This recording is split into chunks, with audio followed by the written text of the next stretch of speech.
Jim Campisano, editor of Super Chevy Magazine, and then we're here with the Camaro Chief Engineer, Al Oppenheiser.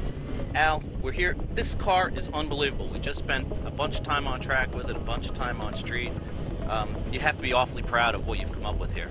Very proud, Jim. Like I was telling you, this is kind of our final exam. We want your impression. We've had so much fun developing the car.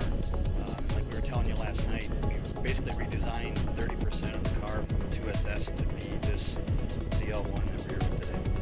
Yeah, you didn't just add 160 horsepower and say, hey, here it is, we're done. I mean, that's, you kind of end up with an unbalanced car after that. This thing is completely balanced.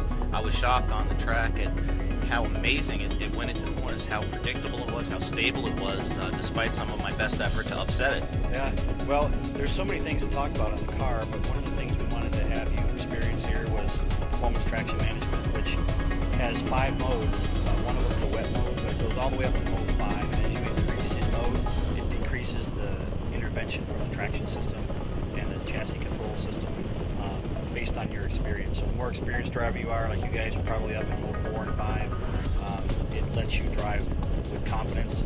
You get minimal intervention from the traction system. But if you're a beginner or you don't feel comfortable with the track, maybe you don't know it, you can use mode 2, and it has the most intervention, which will keep you safe on the track. Basically, mode 2, I say, is kind of like designed as a gamer. It's the most like game system that I can imagine in a real car. And yet, when you're out there, and you can feel it a little bit when you do something, you get a little over your head a little bit. You can actually feel the system kicking, but it's not terribly intrusive. Even in mode 2, I found it to be very helpful, actually. Right. In fact, in mode 5, which is the least intrusive mode, it's well, actually in all the modes, it's a predictive software.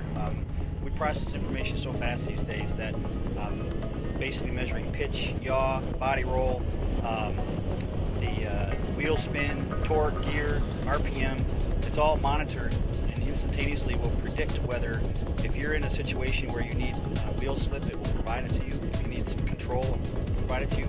And it can tell whether you're on the track and that you know what you're doing based off of vehicle position, versus if you happen to be somewhere and you're actually out of control, it will intervene more. So it's predictive rather than reactive software.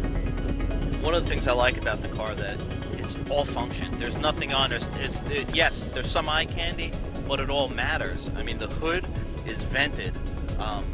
It vents the air out from under the hood, the hot air, and improves aerodynamics. The front splitter, the side splitters.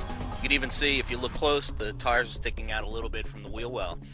So this wasn't just like I said, a case of, things look good. It's all functional. Absolutely. We spent literally thousands of hours in the wind tunnel, both in our GM wind tunnel and the ARC Center in Indy.